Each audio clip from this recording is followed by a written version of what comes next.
జయశంకర్ భూపాలపల్లి జిల్లా కాడారం మండలంలోని చింతకని గ్రామంలో సుమారు 3 సంవత్సరాల నుండి కోతల బెడదలతో గ్రామస్తులు ఇబ్బందులు పడుతున్నారు.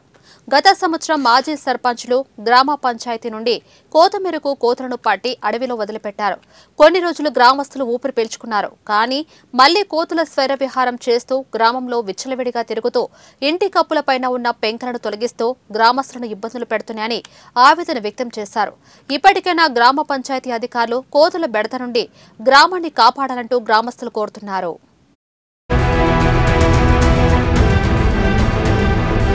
నా పేరు అడప సాంబమూర్తి. జయశంకర్ జిల్లా భూపాల్పల్లి చింతకాని గ్రామస్తుడా నేను. ఈ చింతకాని గ్రామంలో కోతుల బెడద గత 2-3 సంవత్సరాల నుంచి చాలా తీవ్రంగా ఉన్నది.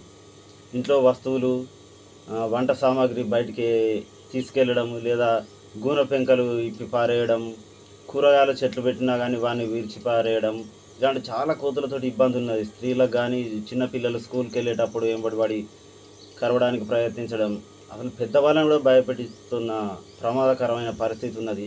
కనుక గ్రామ పంచాయతీ సిబ్బంది కానీ, ఈ చింతకాని గ్రామంలో గ్రామ పంచాయతీ సిబ్బంది కానీ లేదా గవర్నమెంట్ వీటిపై చర్య తీసుకొని కోతులను మా గ్రామానికి కొంచెం దూరంగా పంపించే ఏర్పాటు చేయాలని కోరుతున్నాము.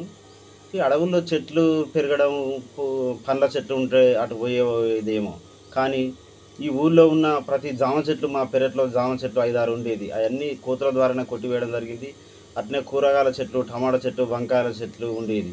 కానీ ఈ సంవత్సరం కోతుల బెడద వలన అసలు కూరగాయల చెట్లే పెట్టడం లేదు. పూల చెట్లు మాత్రమే ఏదో తాత్కాలికంగా పెంచుతున్నాం, కానీ కూరగాయల చెట్లు ఈ గ్రామంలో ఎవ్వరికి కూడా లేవు. అందువలనే కూరగాయలకు కూడా